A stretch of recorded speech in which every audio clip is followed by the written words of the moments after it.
ஒரு நிமிஷம் கண்களை மூடி ஆண்டவருடைய சமூகத்தை நோக்கி பார்ப்போம். எங்கள் இறக்கமுள்ள அன்பு பரிசுத்த பிதாவே, இந்த நல்ல வேலைக்காக எங்கள் துதிக்கிறோம், சோத்திருக்கிறோம். இயேசுவின் நாமத்தினாலே உங்களுடைய சமூகத்துக்கு வருகிறோம் சுவாமி. உங்களுடைய கிருபை எங்கள் மத்தியில் அசைவாட வேண்டுமா நான் ஜெபிக்கிறேன். தேவ கரம் கூடியிருக்க வேண்டுமாக நான் ஜெபிக்கிறேன். உங்களுடைய பிரசன்னத்துக்குள்ளதாக வந்திருக்கிற ஒவ்வொருவரையும் எங்களையும் முழுவதுமாக கொடுக்குறோம் சுவாமி. தேவ கிருபை சூழ்ந்து கொள்ளட்டும், தேவ வல்லமை ஆசீர்வதிக்கட்டும், தேவ பிரசன்னம் இந்த இடம் முழுவதும் நிரம்பி இருக்க வேண்டுமாக நான் ஜெபிக்கிறேன் சுவாமி. இயேசுவின் நாமத்தினால் எங்கள் ஜெபங்களை எடுக்கிறோம் பரிசுத்த பிதாவே, ஆமென். இன்னைக்கு நம்ம பார்க்க போகிற தலைப்பு விசுவாசத்தின் உட்கூறுகள். உட்கூறுனா என்ன? இப்போ சாம்பார் வைக்கிறீங்கன்னு வச்சுக்கோங்களேன். சாம்பார்னா என்ன? நம்ம சொல்லுவோம் அதில் மிளகா பொடி இருக்குது, மல்லிப்பொடி இருக்குது, மஞ்சள் இருக்குது, வெங்காயம் இருக்குது, தக்காளி இருக்குது, அப்புறம் சாம்பாரில் இருக்க காய்கறி இருக்குது. இந்த மாதிரி எல்லாம் சேர்ந்ததை தான் நம்ம என்ன சொல்லுவோம்? அதை சமைக்கணும், தீயில வச்சு சூடாக்கணும், ஃபஸ்ட்டு குக்கரில் வச்சு அந்த இதை பேர் என்ன பருப்பை அவிக்கணும், அப்புறம் அதை வெங்காயம் தக்காளி போட்டு வதக்கணும், அப்புறம் வெள்ளை பூண்டு போடணும், அப்புறம் அதை சூடு பண்ணணும். இதெல்லாம் பண்ணி அதை சேர்த்து தான் நம்ம என்ன சொல்லுவோம்? சாம்பார் நம்ம சொல்லுவோம். இதில் எதுவும் மாற்று கருத்து இல்லைல்ல? ரைட். அதே மாதிரி விசுவாசம் என்றால் என்ன? விசுவாசம்னா நம்ம நினைக்கிற மாதிரி ஏதோ நம்பிக்கை மட்டும் கிடையாது. விசுவாசத்துக்குள்ள இந்த சாம்பாரில் எப்படி நிறைய விஷயம் இருக்கோ அதே மாதிரி பல விஷயம் உள்ளடங்கியிருக்கு.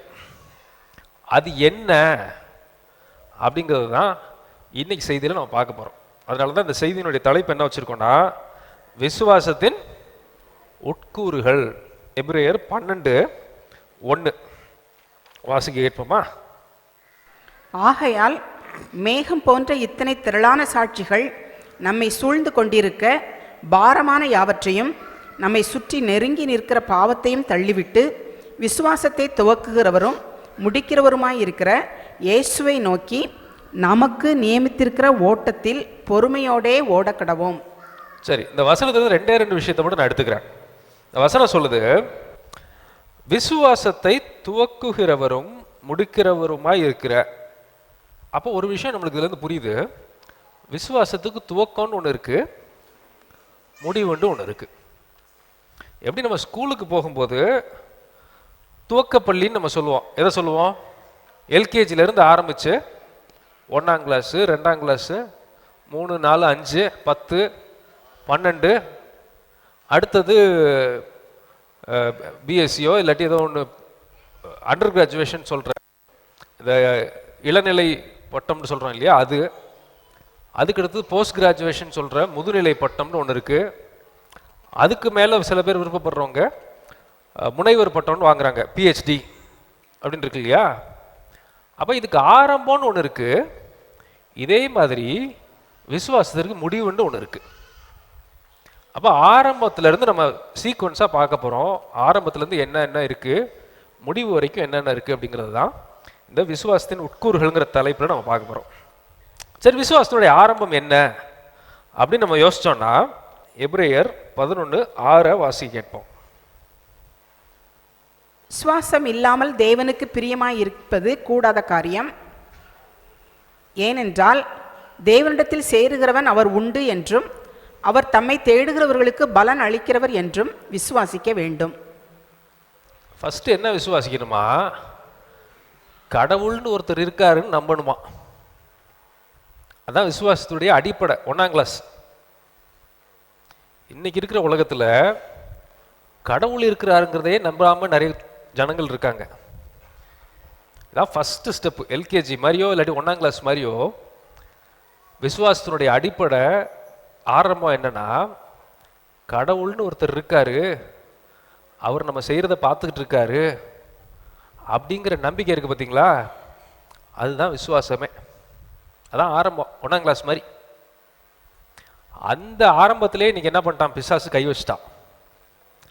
அதை மட்டும் டீல் பண்ணுறதுக்கு தான் நானும் பிரதர் ஜெகனும் சேர்ந்து ஒரு ப்ரோக்ராம் பண்ணிகிட்ருக்கோம். அதோடைய மொத்த ப்ரோக்ராமுடைய இதுவே கடவுள்னு ஒருத்தர் இருக்காருங்கிறத நம்பணும்.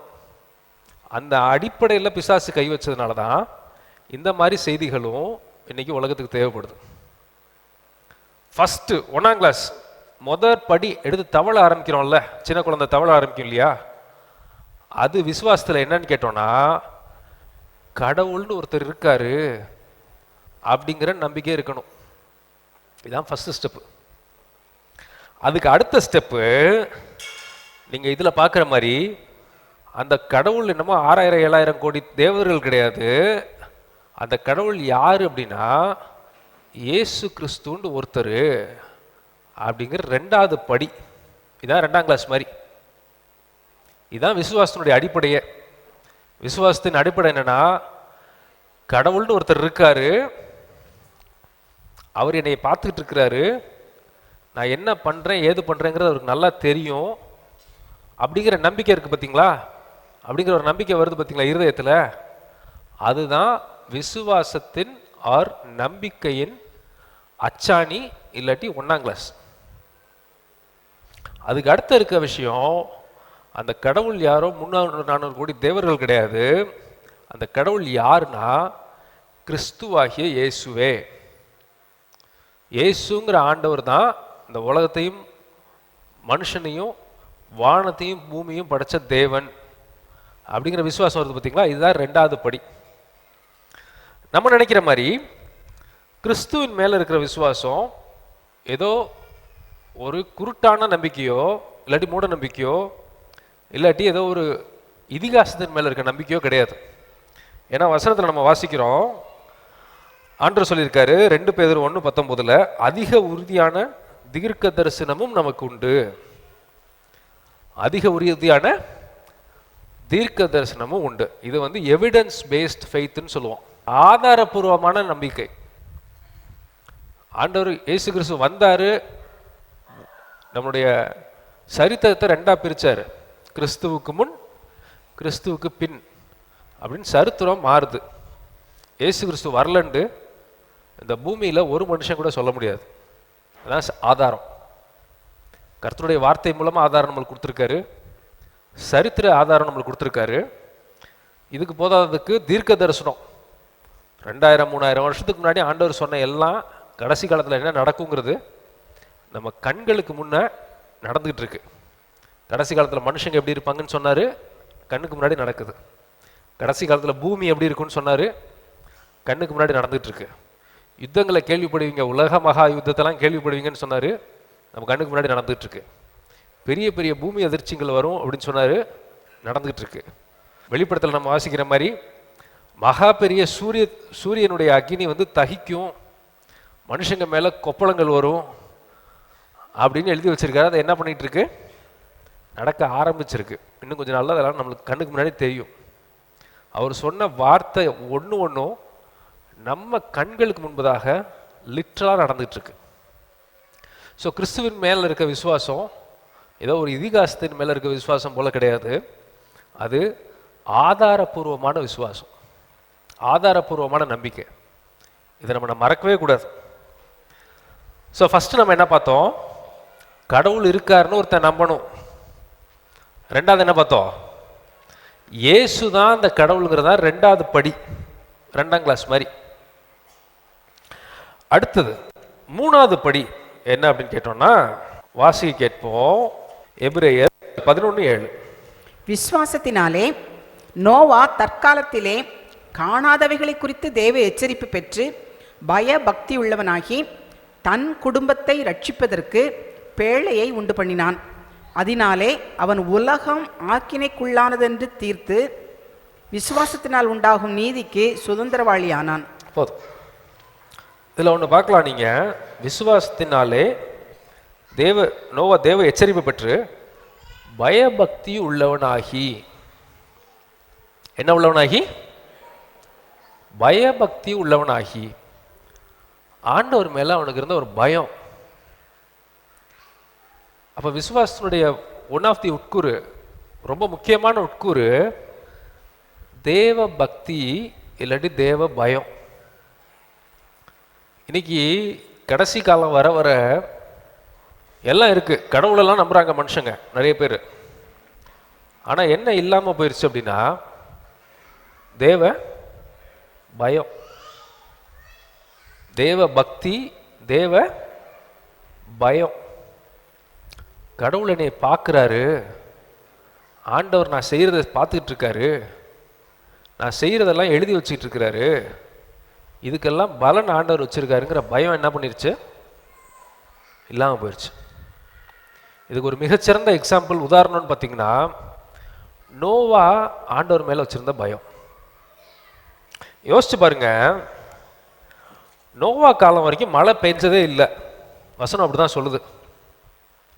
மழைங்கிறது ஒன்று மனுஷன் பார்த்ததே கிடையாது. இப்போ நோவாட்ட ஆண்டவர் சொல்கிறாரு, என்ன சொல்கிறாரு? ஒரு பெரிய கப்பலை கட்டுப்பா, ஒரு பெரிய போட்டை கட்டு, அந்த போட்டை கட்டி உன்னையும் இங்கே இருக்க மிருகங்களையும் நீ காப்பாற்றிக்க, அது மூலமாக இந்த உலகத்தில் சந்ததி பெருகும் அப்படின்னு ஆண்டவர் சொல்கிறாரு.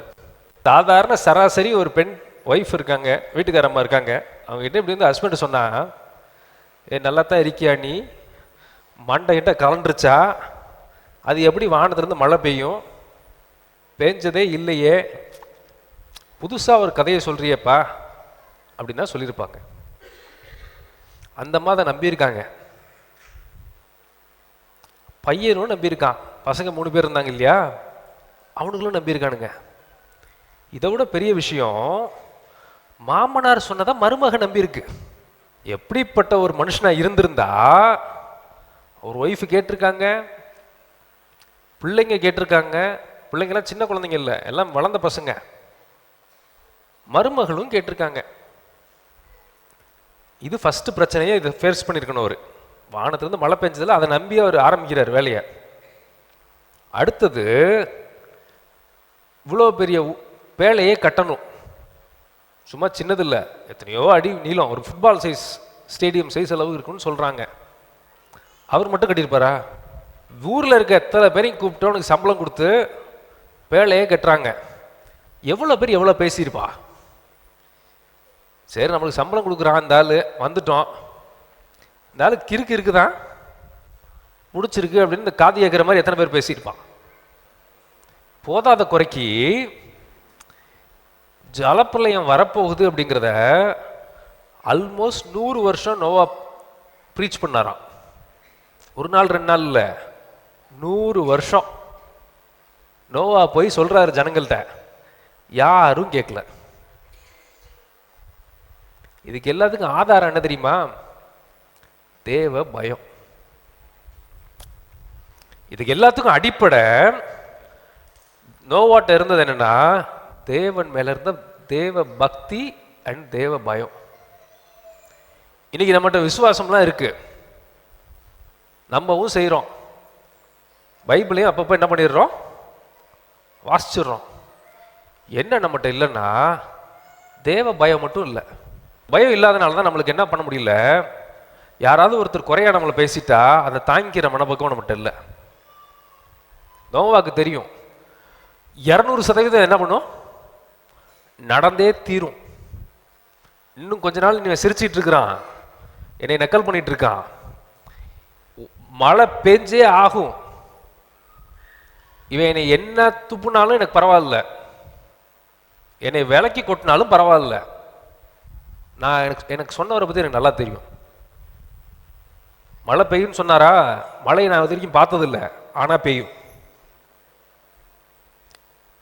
இந்த ஊரில் தண்ணி பொங்கிட்டு வரும்னு சொன்னாரா? இது வரைக்கும் பார்த்ததில்ல, வெள்ளமும் வந்ததில்லை, அவர் சொன்னா வரும். அதுதான் தேவ பக்திங்கிறது, அதான் தேவனுக்கு எடுத்த பயங்கிறது. வந்துச்சு 80 வருஷம் 100 வருஷம் கட்டியிருப்பார். 55லேருந்து 75 வருஷம் கப்பலை கட்டினதுக்கே ஆச்சுன்னு சொல்றாங்க. வந்துச்சு, இப்படிதான் இருந்திருக்கும் இல்லையா? இது சும்மா நாம் போட்டிருக்கோம், அன்னைக்கு எப்படி இருந்துச்சுன்னு நம்மளால கற்பனையே பண்ண முடியல. வந்து வாரி கொண்டு போயிடுச்சு, அதுல இவங்க காக்கப்பட்டாங்க. அடிப்படை தேவன் மேல இருந்த பயம். விசுவாசம்னா ஏதோ நம்பிக்கை மட்டும் கிடையாது, தேவன் மேல இருக்க பயத்துக்கு பேர் என்ன தெரியுமா? சாம்பார்னா பருப்பு மட்டும் கிடையாது, மிளகா தூள் ஒன்று போடுறோம் இல்லையா, அதுல ஒன்று என்னது? தேவ பயம். ஏன்னா ஜனங்களுக்கு பாவத்தை பத்தியும் பயம் இல்லை, ஆண்டவர் பார்க்கிறாருங்கிற பயமும் நம்ம மட்டும் செய்வோம். அடுத்த உட்கூறு என்னன்னா, நம்ம வாசி கேட்போம். எபிரேயர் 11:8. விசுவாசத்தினாலே ஆபிரகாம் தான் சுதந்திரமாக பெறப்போகிற இடத்திற்கு போகும்படி அழைக்கப்பட்ட போது கீழ்ப்படிந்து தான் போகும் இடம் இன்னதென்று அறியாமல் புறப்பட்டு போனான். அடுத்தது விசுவாசனுடைய உட்கூறு, முக்கியமான விஷயம், கீழ்ப்படிதல். என்ன படிதல்? கீழ்ப்படிதல். நம்மளுக்கு பிடிக்காத விஷயமே என்னது? என்னது? கீழ்ப்படுகிறதா? அது என்ன எனக்கு தெரியாததா? யோசிச்சு பாருங்க. ஆபிரகாம் ஆண்டவர் சொல்றாரு, நீ என்ன பண்ணு, உன் தேசத்தை விட்டு கானான் தேசத்துக்கு போ. இவர் இருந்த தேசம் எப்படின்னா, மெசபத்தோமியா சிவிலைசேஷன் நம்ம படிச்சிருப்போம். மெசபத்தோமியா நாகரிகம் அப்படின்னு நம்ம ஸ்கூலில் படிச்சிருப்போம். அந்த காலத்தில் தான் மோஸ்ட் அட்வான்ஸ்டு நாகரிகம்னா அதுதான், ரொம்ப வளர்ந்த நாடுனா அதுதான். அப்படி ஒரு நல்ல செல்வ செழிப்பான இடத்துல ஆபிரகாம் இருக்காரு. அவர்கிட்ட ஆண்டவர் சொல்றாரு, நீ என்ன பண்ணு, இந்த ஊரெல்லாம் விட்டுட்டு நான் காண்பிக்கிற இடத்துக்கு போ. காமிச்சாரான்னு கேட்டா இல்லை. கானான் எப்படி இருக்குன்னு கேட்டா தெரியாது. நீ போற இடம் இப்படி சூப்பரா இருக்கும்பா, 5 ஸ்டார் ஹோட்டலில் உனக்கு போட்டு தங்க கொடுக்குறேன்னு சொல்லிட்டா என்ன பண்ணிடலாம், நம்ம போயிடலாம், பிரச்சனை இல்லை இல்லையா? எந்த இடத்துக்கு போறோங்கிறது பார்த்தா தெரியாது. ஆபிரகாம் இருந்த ஊர்ல கட்டடம், மண் கட்டடம், செங்கல் கட்டடம் இருந்துச்சு. ஆனால் இவர் போய் தங்குற ஊர் எப்படி? கூடாரம் போற வேண்டிய ஊர். கூடாரத்தில் தான் அவர் தங்கினார் ரொம்ப காலம்னு நம்ம வாசிக்கிறோம். ஈசாக்கு பிறந்து ஈசாக்கு கல்யாணம் முடிகிற வரைக்குமே அவங்க என்ன பண்ணாங்க? செல்வ செழிப்பா இருந்தாங்க, அதில் மாற்றம் இல்லை. செல்வ செழிப்பா ஆண்டவர் ஆசீர்வதிச்சாரு, உயர்த்தினாரு. அவ்வளோ வேலைக்காரங்க, அவ்வளோ ஆடு மாடுகள், அதெல்லாம் இருந்துச்சு. ஆனால் எங்கே போகிறோங்கிறது இவருக்கு தெரியாது. இப்போ நம்மளுக்கு ஆண்டவர் நம்மளுக்கு விரும்புகிறத கீழ்ப்படிய சொல்லிட்டாருன்னு வச்சுக்கோங்க, பண்ணிடலாம். இப்போ வேலை பார்க்குற பசங்க இருக்கீங்க, நாளைக்கு என்ன பண்ணிட்டாங்க, உங்களுக்கு அமெரிக்காவுக்கு வாங்க அப்படின்னு கம்பெனிலேருந்து கூப்பிட்டாங்க. என்ன பண்ணுவீங்க? அமெரிக்காவுக்கு போக சொன்னால் ஆண்டவர் சித்தமாக தானே இருக்கும். ஏன்னா நம்மள இருந்த இருக்கிறத ஊரை விட அது என்ன ஊர்? நல்லா வளர்ந்த ஊர், நிறைய சம்பளம் கிடைக்கும். அப்போ ஆண்டவர் சித்தமாக தான் இருக்கும். நம்ம இருக்க ஊரை விட இன்னொரு குட்கிராமத்துக்கு போக சொல்றாரு. அப்போ ஆண்டவர் எப்படி பிரதர் சொல்லுவார், அப்படி வாய்ப்பு இருக்கா அப்படின்னு நம்ம கேட்போம். எனக்கு இப்போ யோசிச்சா எனக்கு பெருசாக இருக்கு. நான் கல்யாணம் ஆகும்போது வாங்கும்போது நான் சம்பளம் 12,000 ரூபா. எப்படி என்னை கல்யாணம் பண்ணிட்டு இவ வந்தாங்கிறது எனக்கு இப்போ யோசிச்சா பெருசா இருக்கு. போதாத குறைக்கு கல்யாணம் பண்ண எனக்கு என்ன பண்ண, வேலையும் விட்டாச்சு. மாமனார் என்ன யோசிச்சாருன்னு தெரியல என்கிட்ட. ஆனால் எதுவும் ஏதோ காடு மேல இருக்க நம்பிக்கையில் ஏதோ பண்ணி வச்சுட்டோம். இந்த ஆள் என்ன பண்ண போறான் நம்மளுக்கு தெரியல. 2 மாசம் வேலை போடல. என்ன நம்பிக்கையில கல்யாணம் பண்ணாங்க, என்ன நம்பிக்கையில நம்மளுக்கு அதுக்கப்புறமா அமைதியா இருந்தாங்கிறது எனக்கு இப்ப யோசிச்சா பெருசா இருக்கு. ஆனா நம்ம இன்னைக்கு பார்க்கும்போது நிறைய பேர்கிட்ட மிஸ் ஆகுறது என்னன்னா, கீழ்ப்படிதல்ங்கிறது எல்லாம் சரியா இருந்தா நாங்க என்ன பண்ணுவோம், கீழ்ப்படிவோம். எல்லாம் சரியாகி காமி, அடுத்தது நான் என்ன பண்றேன், நீங்க சொல்றத நான் கேட்கிறேன். இப்போ இன்னைக்கு நான் இருக்க லெவல்ல இருக்கும்போது என்னை நம்பி அவ கல்யாணம் பண்ணுறது பெரிய விஷயம் இல்லை, சரியா? அன்னைக்கு நான் ஆரம்பிக்கும் போது எனக்கு வேலையும் பண்ண தெரியாது. இன்னைக்கு நான் இருக்கிறது, எனக்கு தனி கேபின் இருக்கு ஆஃபீஸில். எனக்கு டீ வாங்கிட்டு வர்றதுக்கு ஒரு அம்மா இருக்கு. எங்கே போகணுன்னாலும் எனக்கு கேபு சொல்றதுக்கு ஒரு ஆள் இருக்கு. நான் போய் கேபுக்காரனை கூப்பிடணும் இல்லை, எனக்கு ஒரு அசிஸ்டன்ட் ஒருத்தர் இருக்காரு. எப்போ அவர் டீ சொல்லி அவன்கிட்ட கொண்டு வான்னு சொன்னா என்ன பண்ணிடுவான், அவர் கொண்டு வர மாட்டாரு, யாரையாவது சொல்லி கொண்டு வர வச்சிருவார்.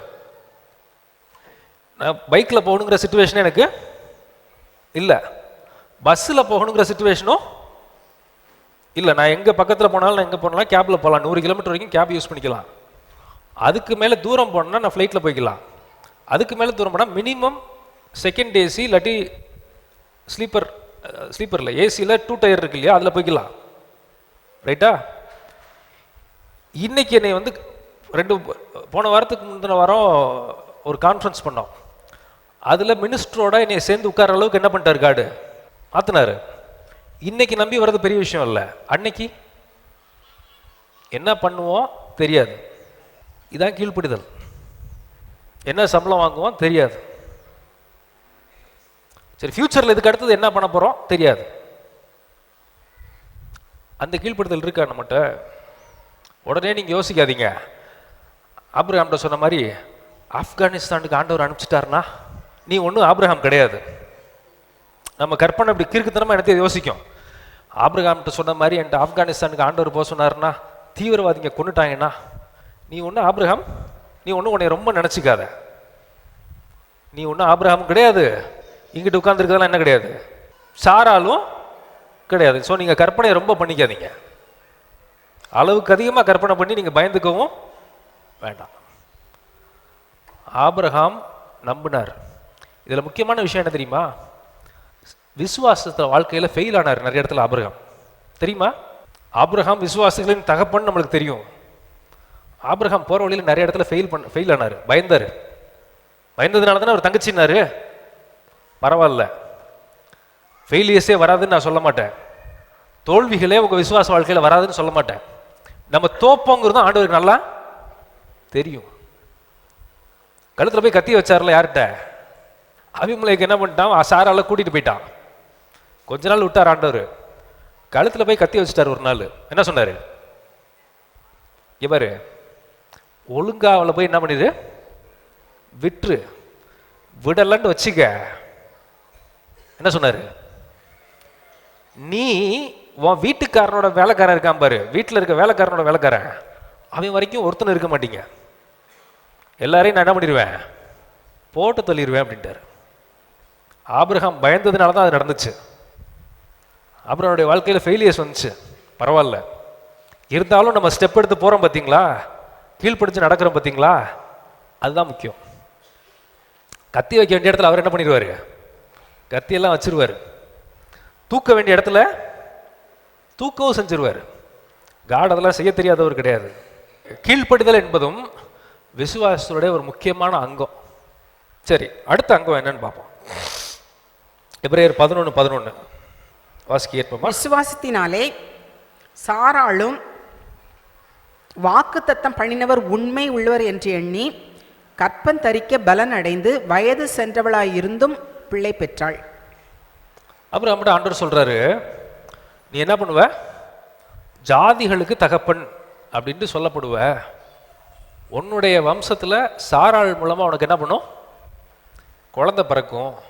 அந்த குழந்தை மூலமா நான் உலகத்தையே ஆசீர்வதிப்பேன் அப்படின்னு பெரிய வாக்குத்தத்தை கொடுத்துட்டாரு. ஆனா குழந்தை பிறகுறதுக்கு வாய்ப்பே இல்லை.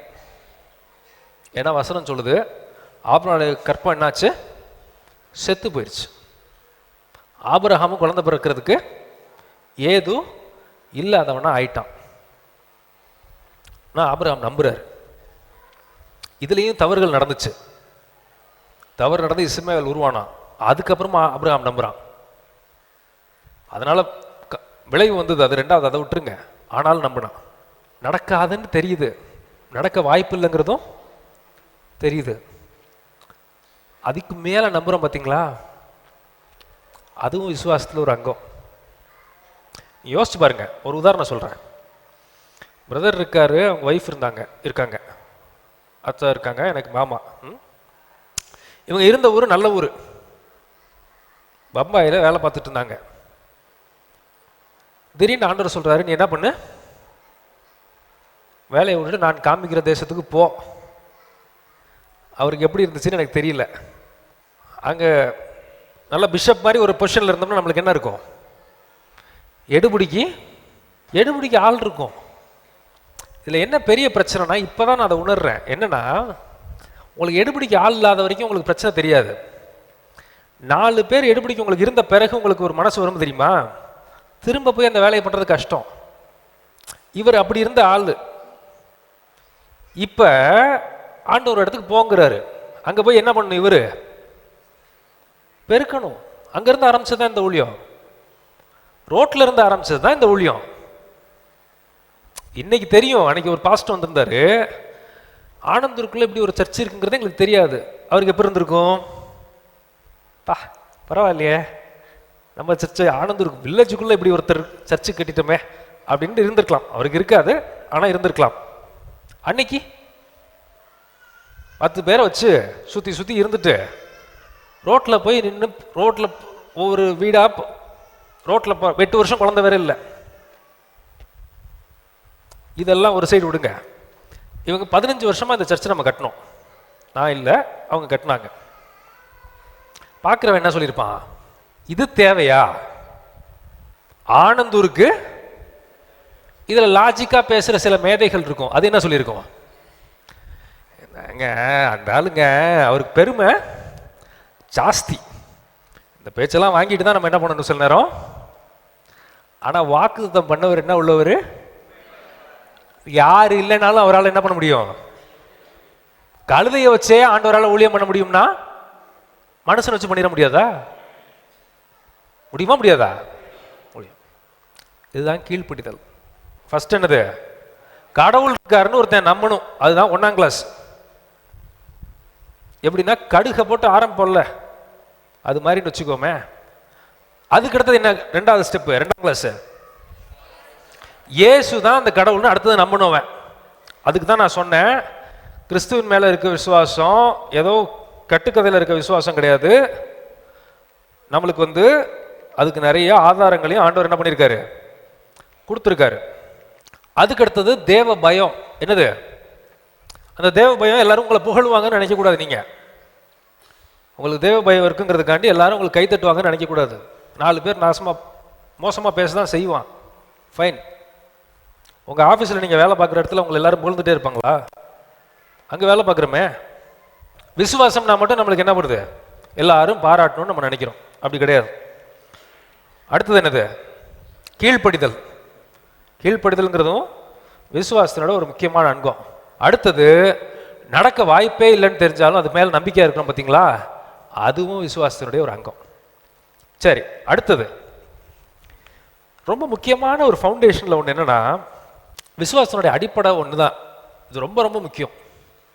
இதுதான் உங்களை வழி நடத்தும் கடைசி வரைக்கும். இன்னைக்கு நான் 10 லட்சம் வச்சிருக்கேங்க, நாளைக்கு 1 கோடி வச்சிருப்பேன் அப்படின்னு நம்பிக்கிறது மட்டும் விசுவாசம் கிடையாது. அதுதான் விசுவாசம் நிறைய பேர் நினைச்சிட்டு இருக்காங்க. ரொம்ப முக்கியமான விசுவாசம் அடிப்படை என்னன்னா, ரோமர் 8:28 வாசி கேட்போமா?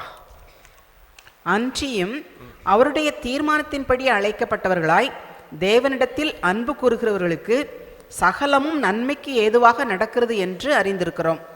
தேவனிடத்தில் அன்பு கூறுகிறவர்களுக்கு சகலமும் நன்மைக்கு ஏதுவாய் நடக்கிறது அப்படின்னு வசனம் சொல்லுது. அதுக்கப்புறம் எபிரேயர் அதே இதில் 11:17 வாசி கேட்போமா?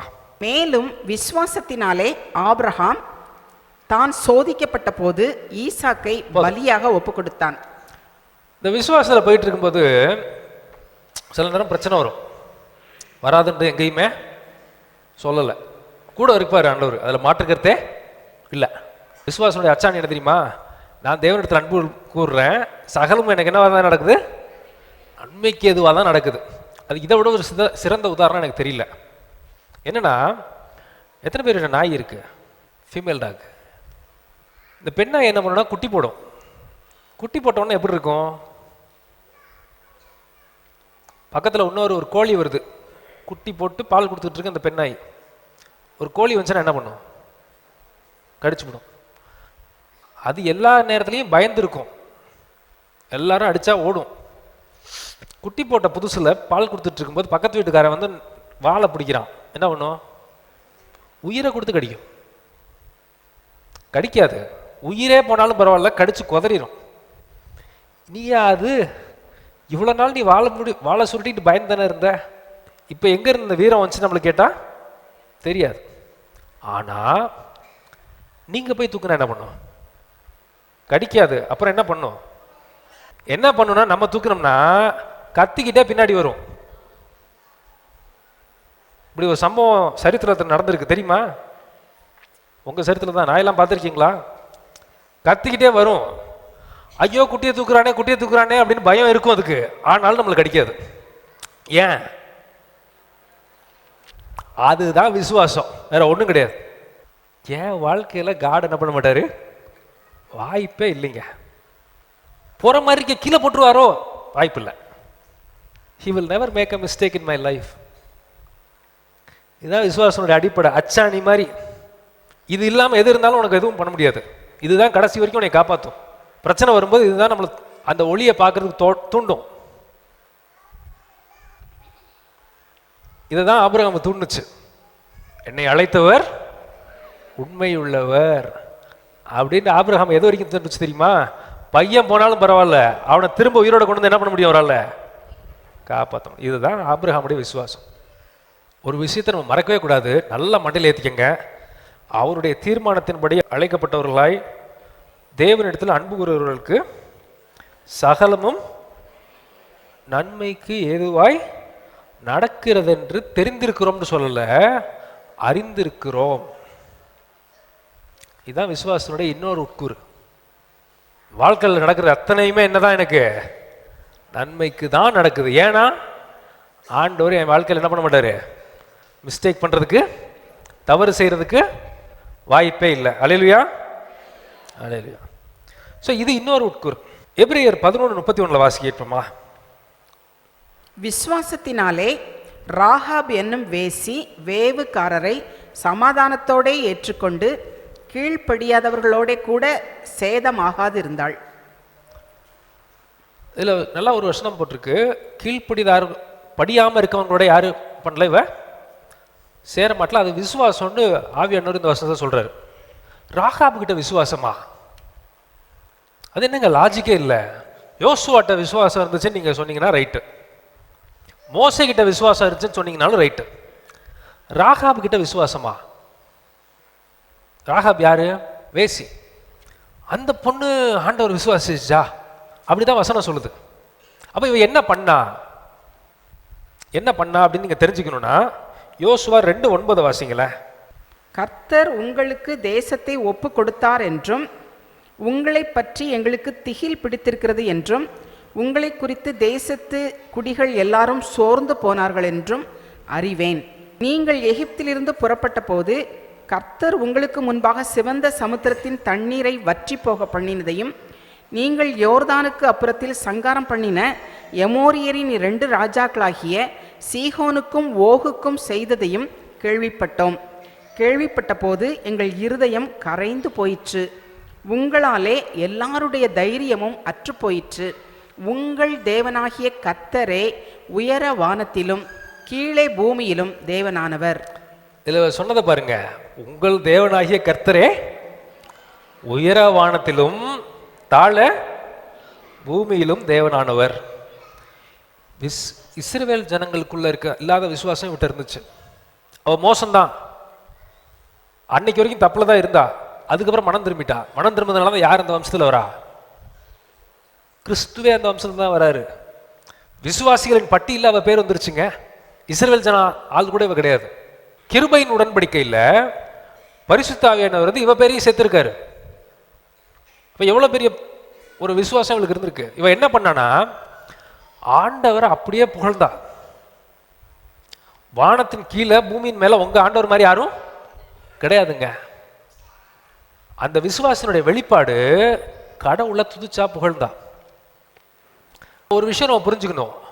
ஆண்டவர் நம்ம உயர்த்தி துதிக்கிறோம் இல்லையா, ஆண்டவரை தொழுது கொள்றோம் இல்லையா, ஆண்டவரை வொர்ஷிப் பண்றோம் இல்லையா, அதுவும் விசுவாசத்தினுடைய வெளிப்பாடு. அது விசுவாசத்தினுடைய உட்கூறு. சாம்பார்ல இருக்கிற அந்த மஞ்சத்தூள் மாதிரி அது. இதெல்லாம் சேர்ந்தாதான் அது பேர் என்ன சொல்றோம்? சாம்பாருங்கிறோம். இதெல்லாம் சேர்ந்தாதான் நம்ம அதை என்ன சொல்றோம்? விசுவாசம் அப்படின்னு நம்ம சொல்றோம். துதிக்கிறதா ஆண்டவர் மேல வச்சிருக்க விசுவாசத்தினுடைய வெளிப்பாடு. இவ துதிச்சா, ரட்சிக்கப்பட்டா, கடந்து வந்தா. கிறிஸ்துவின் வெளிப்பாடாகிய அவருடைய பிறப்பு இவருடைய சந்ததியில் வந்தது. ஸோ இதுவும் விசுவாசத்தினுடைய வெளிப்பாடு. இந்த எபிரேயர் 11ஆம் அதிகாரத்தை நீங்க படிச்சு பார்த்தீங்கன்னா ஸ்டெப் பை ஸ்டெப்பாக இருக்கும். அது ஃபர்ஸ்ட் ஒரு விஷயத்தை பேசியிருப்பாரு, அதுக்கடுத்து விசுவாசத்துடைய உட்கூரை பற்றி பேசியிருப்பார், கடைசியில் மரணத்தை பற்றியும் அவர் பேசியிருப்பார். வசனம் சொல்லுது இதெல்லாம் ஒரு first standard, second standard, third standard மாதிரி. அது நீங்கள் ஃபர்ஸ்ட் ஸ்டாண்டர்ட் படிக்காமல் செகண்ட் ஸ்டாண்டர்ட் வர முடியாது. நான் ஸ்கூலுக்கே போகாமல் ஒருத்தர் பிஹெச்டி படிக்கணும்னு நினச்சா என்ன பண்ண முடியாது? படிக்க முடியாது. இது ஸ்டெப்பு மாதிரி. இப்போ நான் சொன்னேன் இல்லையா, இதெல்லாம் ஸ்டெப்பு மாதிரி. ஃபஸ்ட்டு கடவுள் இருக்காருன்னு ஒருத்தர் நம்பணும், 1ஆம் கிளாஸ். இயேசு தான் அந்த கடவுளுங்கிறத நம்பணும். 3வது தேவ பயம் அவனுக்கு, அவர் கடவுளை பற்றியான பயம் அவனுக்கு இருக்கணும். அதுக்கடுத்து என்னது? கீழ்ப்படிதல். கீழ்ப்படிஞ்சாரு, அதை தான் நம்ம பார்த்தோம் இல்லையா? யாரு? ஆபிரகாமை பார்த்தோம். அதுக்கடுத்து என்னது? வாய்ப்பே இல்லாத காரியத்தையும் ஆண்டவர் நம்ப சொன்னா என்ன பண்ணோம்? தாராளமாக நம்பலாம், கஷ்டமே கிடையாது. அதில் நம்ம பழகணும். அதுக்கடுத்தது என்னது? அடுத்த 4ஆம் கிளாஸ் 5ஆம் கிளாஸ் என்னது? தேவனிடத்தில் அன்பு கூறுவர்களுக்கு சகலமும் நன்மைக்கு எதுவாகத்தான் நடக்குது. அடுத்தது ஆண்டவரை துதிக்கிறதுங்கிறது என்னது? இந்த கான்ஃபிடன்ஸ் இருந்தால் தான் உங்களுக்கு என்ன பண்ண முடியும்? தேவனை துதிக்க முடியும். என் வாழ்க்கையில் தப்பே நடந்தால் கூட அவர் என்ன பண்ண மாட்டார்? ஏன் நன்மைக்கு தான் நடக்குது ஒழிய வேற எதுக்கும் இல்லை. நன்மைக்கு தாங்கிற விசுவாசம் இருந்தால் தான் ராகாப் துதிச்ச மாதிரி நீங்கள் துதிப்பீங்க, இல்லாட்டி துதிக்க முடியாது. அதுக்கு அடுத்தது வாசிக்க கேட்போம். மத்தேயு 24:13 வாசிப்போம். முடிவு பரியந்தம் நிலை நிற்பவனே ரட்சிக்கப்படுவான். முடிவு பரியந்தம். இதுக்கு அடுத்த கடைசி ஸ்டெப்பு நம்ம எல்லாருடைய வாழ்க்கையில் என்ன தான் பண்ண போகுது? வரதான் ஒன்று ஆண்டவர் வரணும், இல்லாட்டி நம்மளுக்கு என்ன வரணும்? முடிவு வரணும். இறுதி வரைக்கும் நிலை இருக்கிறவனே ரட்சிக்கப்படுவான். அதுக்கு உங்கள் விசுவாசம் எப்படி இருக்கணும்னா, இப்போ வாசிங்க எபிரேயர் 11:38. உலகம் அவர்களுக்கு பாத்திரமாய் இருக்கவில்லை. அவர்கள் வனாந்தரங்களிலேயும் மலைகளிலேயும் குகைகளிலேயும் பூமியின் வெடிப்புகளிலேயும் சிதறுண்டு அலைந்தார்கள். இதுக்கு என்ன நம்ம மனப்பக்கம் இருக்கணும்னா, இந்த உலகம் தான் எல்லாம் அப்படிங்கிற மனப்பக்கம் இருந்துச்சுன்னா கடைசி வரைக்கும் நீங்கள் என்ன பண்ண முடியாது. புரியுதா இல்லையா நான் சொல்கிறது? இந்த உலகத்தில் உயர்வு ஆண்டவர் கொடுக்க மாட்டாருன்னு நான் சொல்லலை. இந்த உலகத்தில் உங்களை ஆசீர்வதிக்க மாட்டாருன்னு நான் சொல்லலை. உங்களுக்கு பிள்ளைங்களை கொடுக்க மாட்டாரு, குடும்பத்தை கொடுக்க மாட்டாருன்னு நான் சொல்லலை. நீங்கள் விரும்புகிறத ஆண்டவர் கொடுக்க மாட்டாருன்னு நான் சொல்லலை. நீங்கள் கேட்கிற எவனும் என்ன பண்ணுவான்? பெற்றுக்கொள்வான். ஆனால் மைண்ட் இருக்குது பார்த்தீங்களா, மனநிலை. இந்த உலகம் தான் எல்லாங்கிற மனநிலை உங்களுக்கு இருந்துச்சுன்னா நீங்கள் என்ன பண்ண மாட்டீங்கன்னா கடைசி வரைக்கும் நிற்க மாட்டீங்க. கடைசி வரைக்கும் நிற்கிறது வாய்ப்பு ரொம்ப கம்மி. இந்த உலகத்துக்கு மேலே ஒன்று இருக்குது அப்படிங்கிற விசுவாசம் நம்மளுக்கு இல்லைன்னு வச்சுக்கோங்க, கடைசி வரைக்கும் நீங்கள் ஓட மாட்டீங்க. உலகத்தில் நான் கேட்டது ஆண்டவர் கொடுப்பாரு. கொடுக்காட்டினா கூட என்ன பண்ணலாம்? தாராளமாக அவரை நம்பலாம். கொடுத்தா எனக்கு சந்தோஷம், நான் மாட்டேன்லாம் என்ன சொல்ல மாட்டேன். எனக்கு தேவைப்படுறத ஆண்டவர் என்ன செய்வார்? கட்டாயமாக கொடுப்பாரு. நான் தேவைப்படுறதுக்கு மேலேயும் என்ன பண்ணுவார்? கொடுப்பாரு. நம்ம கேட்கறதுக்கு மேலேயும் ஆண்டவர் என்ன பண்ண முடியும்? தர முடியும். ஆனால் அந்த கொடுத்த விஷயத்தில் என் மண்டையை போய் நான் சுற்றிட்டு எனக்கு மேலான ஒரு எண்ணமே இல்லாமல் இருந்துச்சுன்னா நம்ம என்ன பண்ண மாட்டோம்னா கடைசி வரைக்கும் என்ன பண்ண மாட்டோம்? நிற்க மாட்டோம். நல்லா வயசாகி ஆண்டவர் சாகிறதுக்கு கூட உங்களுக்கு என்ன பண்ணுவார்? பலனை கொடுப்பாரு. ஆனால் இந்த உலகம் தான் எல்லாங்கிற மனநிலை உங்களுக்கு வந்துச்சுன்னா இந்த விசுவாசத்தில் நீங்கள் நிலைச்சு நிற்க மாட்டீங்க. அதுதான் சொல்லுது இந்த வசனம். இந்த உலகத்துக்கு மேலே ஒன்று இருக்குது, அது எனக்கு ரொம்ப முக்கியம் அப்படிங்கிற நம்பிக்கை இருக்குது பார்த்தீங்களா? அதுதான் விசுவாசனுடைய முழுமை. அப்படி இருக்கவன் தான் கடைசி வரைக்கும் இருப்பான். அப்படி இருக்கிறவன் தான் ரட்சிக்கவும் படுவான்.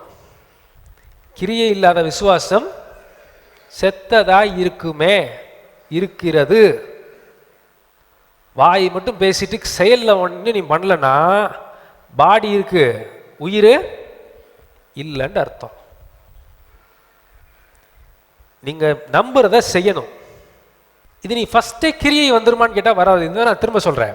இது 1, 2, 3, 4, 5, 6, 10ஆம் கிளாஸ் பிஹெச்டி மாதிரி எடுத்த உடனே 1ஆம் கிளாஸில் அன்னைக்கு தான் கடவுள் இருக்காருன்னு ஒருத்தன் நம்புறான். அவன் உலகம் அவர்களுக்கு பாத்திரமாய் இல்லை அப்படிங்கிற லெவலுக்கு அவன் வருவானான்னு கேட்டால் மாட்டான். நம்மளுக்கும் வராது.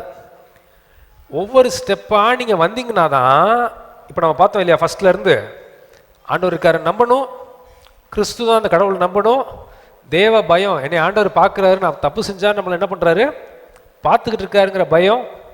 அதுக்கடுத்து என்னது? கீழ்ப்படிதல்ங்கிற பயம். விசுவாசம்.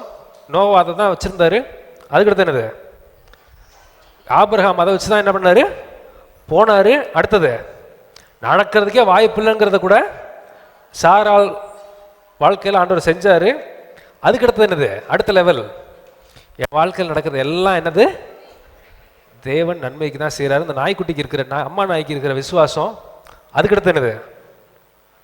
இது விசுவாசம். நீங்கள் என்ன பண்ணுவீங்க? ஆண்டவரை புகழ்வீங்க. அதுதான் ராகாப் பண்ணா. அதனால தான் விசுவாசம் அவள் விசுவாசிகளின் அந்த லிஸ்ட்டில் இருக்கா. அதுக்கு அடுத்தது இப்படியே துதிச்சுக்கிட்டு போகும்போது நம்மளுக்கு கடைசியில் ஒரு நாள் என்ன வரும்? முடிவுன்னு நம்மளுக்கு வரும். இல்லாட்டி ஆண்டவர் நம்மகிட்ட வருவார். இது வரும்போது நீங்கள் எப்படி இருப்பீங்கன்னா, ஓரளவுக்கு மெச்சூர்ட் ஆகி இந்த மரணத்தை பற்றியான பயம் இருக்காது. நீ 1ஆம் கிளாஸே பாஸ் ஆகாமல் பிஹெச்டி முடிக்க இறுதி வரை நிலைத்திருக்கவன் உலகம் பாத்திரமா என்ன பண்ணல இவனுக்கு இல்லை அப்படிங்கிற மைண்ட் செட்டு கடைசியில் கொண்டு வருவார் ஆண்டவர். அப்போ மரண பயம் உனக்கு என்ன பண்ணாது? இருக்காது. நீ 1ஆம் கிளாஸில் ஆரம்பித்து பிஹெச்டி முடிக்க 1ஆம் கிளாஸ் ஸ்டெப்பே ஃபாலோ பண்ணாமல் பிஹெச்டி முடிக்கணும்னா அது நடக்காது. இது ஒரு ப்ராசஸ். ஒன்று ஒன்றா தான் போக முடியும். போனால் நீங்கள் மரண பயங்கிறது உங்களுக்கு என்ன பண்ணாது?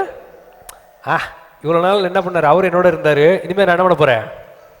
அவரோட இருக்க போகிறேங்கிற அந்த கான்ஃபிடென்ஸில் நீங்கள் மறிப்பீங்க. மறிப்போம். அதுதான் விசுவாசனுடைய முழுமை. கிரியை இல்லாத விசுவாசம் செத்தது. இவங்கள்ட்ட எல்லார்ட்டையும் கிரியை இருந்துச்சு. ஆபிரகாம் கீழ்ப்படிஞ்சு போனார், செஞ்சார். நோ வாக் திட்டும் போது வாங்கிக்கிட்டு கப்பலை கட்டினான். அதனால அவன் வீட்டுக்காரம்மா குடும்பமே காப்பாற்றப்படுச்சு. திட்டிருப்பான்ல. இப்பயும் நம்ம சொல்லுவான் இல்லையா, கண்ணால் பார்க்காத நீங்கள் நம்புறீங்க அப்படி இப்படி 4 பேர் பேசதான் செய்வான். பேசட்டுமே, என்ன ஆக போகுது? பேசட்டும், ஒன்றும் இல்லை. அதனால 4 பேர் உங்களை கம்மியாக பேசுனாலும் நம்மளுக்கு ஒன்றும் ஆக போகிறது இல்லை. நம்மளோட தரம் கூட தான் செய்யுமே ஒழிய குறையாது. ஸோ இதுதான் விசுவாசனுடைய முழுமை. இதுக்குள்ளதாக ஆண்டவர் உங்களை நடத்துவார். இதை ஸ்டெப் பை ஸ்டெப்பாக பார்க்கலாம். எபிரேயர் 11 அதிகாரம் முழுசா அது ஒரு ஸ்டெப்பு. 1ஆம் கிளாஸ் 2ஆம் கிளாஸ் மாதிரி வரிசையாக இருக்கும். தயவு செஞ்சு அந்த எபிரேயர் 11வது அதிகாரம் ஒரு விசுவாசனுடைய பொக்கிஷ பெட்டகம். அதுக்குள்ளே அவ்வளோ இருக்குது. நீங்கள் படித்து பார்க்கும்போது இன்னும் நான் நிறைய விஷயத்த சொல்லலை. இதில் டைம் இல்லை. நிறைய விஷயத்தை நான் படித்து பார்க்கும்போது உங்களுக்கு ஆண்டவர் என்ன பண்ணுவார்? வெளிப்பாட கொடுப்பார். இந்த மொத்தத்தையும் சேர்ந்த சாம்பார் எப்படி இருக்கும்? டேஸ்டாக இருக்கும். பரிசுத்தவான்களின் மரம் அவருக்கு, பரிசுத்தவான்களின் ரத்தம் அவங்களுக்கு என்னவா? ஆண்டவருக்கு பிரியமானது அப்படின்ட்டு வசனத்தில் போட்டிருக்கு. அப்போ நம்ம இதெல்லாம் முடிச்சுட்டு ஸ்டெப் பை ஸ்டெப்பாக ஒவ்வொன்றா பாஸ் ஆகி கடைசியில் நம்ம போய் எப்படி நிற்போம்? ஒரு பிஹெச்டி முடித்த டாக்டரேட் மாதிரி ஆண்டவருக்கு முன்னாடி நிற்போம். நம்மளுக்கு மரண பயமும் இருக்காது. ஸோ இதுதான் விசுவாசத்தினுடைய உட்கூறு. விசுவாசங்கிறது ஏதோ ஒரு நம்பிக்கை மட்டும் கிடையாது. அது ஒரு பாயிண்ட், ஒரு அங்கம். அதுதான் ஆரம்பம். அதுலேருந்து குடி இதெல்லாம் சேர்ந்து ஒரு அழகான சாம்பாரை நம்ம என்ன பண்ணுவோம்? ஆண்டவர் வருகிற போது நம்மளுக்கு எல்லாருக்கும் என்ன பண்ணுவோம்? வெளிப்படுவோம். இந்த கிறிஸ்துக்குள்ளதாக விசுவாசத்தில் நடக்க நம்ம விட்டு கொடுக்கும்போது ஆண்டவர் நம்ம அழகாக நடத்தி கொண்டு போவார். விட்டு கொடுக்குறது மட்டும் இருந்ததுன்னா போதும், ஆண்டவர் நடத்தி கொண்டு போவார். நீ நாசமாக போய் ரோட்டில் வந்து நிற்பன்னு நான் சொல்லலை. ஆபிரகாம் நாசமாக போய் நிற்கலை. ஆபிரகாம் கீழ்ப்படி இடத்துல படிஞ்சார். ஆபிரகாம் ஒரு தேச தலைவனையே அவர் போய் காப்பாற்றிட்டு வந்தார். இருக்கா இல்லையா? ராஜாவால் அவனால் காப்பாற்ற முடியல. அவனை யார் போய் காப்பாற்றினா? ஆபிரகாம் போய் காப்பாற்றுறாரு. அப்போ வீட்டில் எத்தனை வேலைக்காரர் இருந்திருப்பான்னு யோசிச்சு பாருங்க. சண்டை போடுற மாதிரி எத்தனை பேர் இருந்திருப்பான்? ராஜாட்ட இல்லாத சோல்ஜர்ஸ், ராஜாட்ட இல்லாத சேனை யார்கிட்ட இருந்துச்சு? ஆபிரகாம்கிட்ட இருந்துச்சு. அப்படியும் ஆண்டவர் உங்களால் என்ன பண்ண முடியும்? உங்களை ஆசீர்வதிக்கவும் முடியும். ஸோ இதெல்லாம் தியானிச்சு பாருங்க. தயவு செய்து ஒரு 1 மணி நேரம் 2 மணி நேரம் டைம் எடுத்து எபிரேயர் 11 முழுசாக படிங்க. நான் விட்ட எல்லாத்தையும் ஆண்டவர் உங்களுக்கு சொல்லுவார்.